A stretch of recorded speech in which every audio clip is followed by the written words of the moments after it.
So this is the second part about the theme 57, who has to be with the role of Britain during the First World War.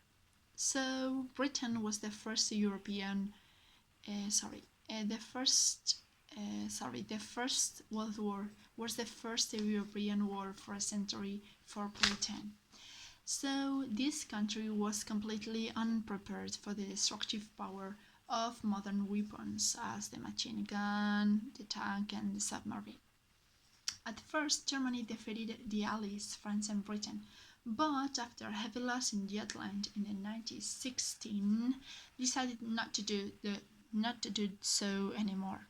So Britain and US worked together in a military conscription and defeated Germany.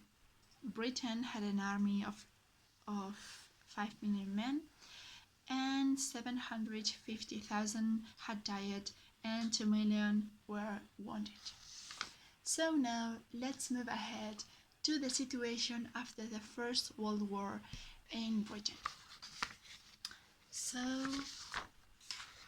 it came the Labour Party at first, which was a centre-left political party in the UK, in England, Scotland and Wales. In the 1924 surpassed the Liberal Party and it almost disappeared after that. The rights of women risen after this period. John Stuart Mill decided to include the woman vote in the 1867 in the Reform Bill. And after the First World War, it changed everything. Women took men's places in industry, and almost the 29% of the workforce was female. So the 1928 the voting age of the woman came down to 21, equal with the men. It meant as well the liberation of women. She used to wear lighter clothes, they smoked, drank alcohol, wore cosmetics, had smaller families, and the divorce was easier. Lawrence James Joyce and Virginia Woolf discussed about the sexual and sensitive matters which were unable until that time. And after that came a Great Depression. 1930 economic depression preceding the Second World War.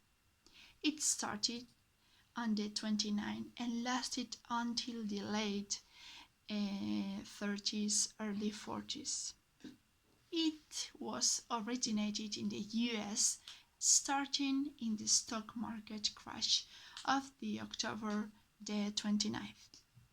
And now let's move ahead to the Second World War.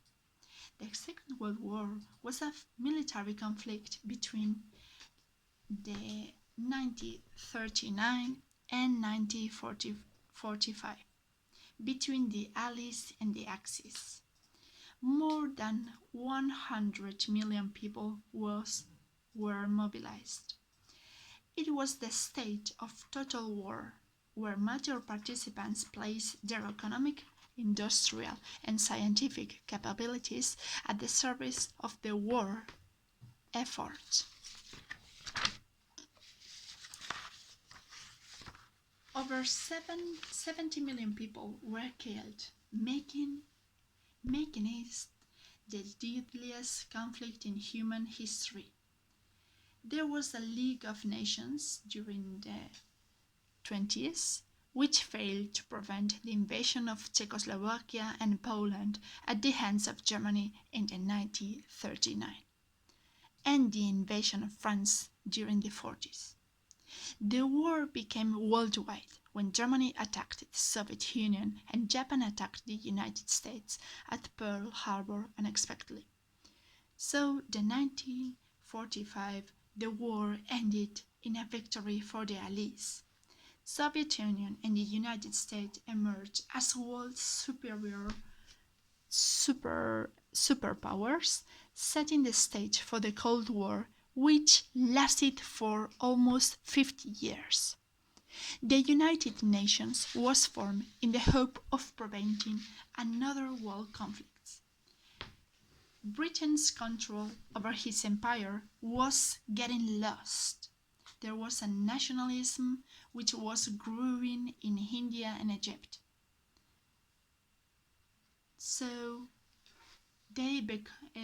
between the 1867 and 1910, UK granted Australia, Canada, and New Zealand.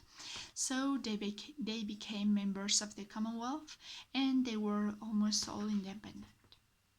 There were in general in all 13 former British colonies which formed the Commonwealth, together with Bermuda, Gibraltar, Falkland Islands, that's false written, Falkland Island, and so on. And now let's move ahead to the literary background. Which were the most representative authors? They were D. Lawrence, Virginia Woolf, and in the poetry, the Augean generation. During Lawrence's life, he was close to his mother and he was on his mother's side. Then he realized he had misjudged his father, whose coarseness represented vitality and his type of personality.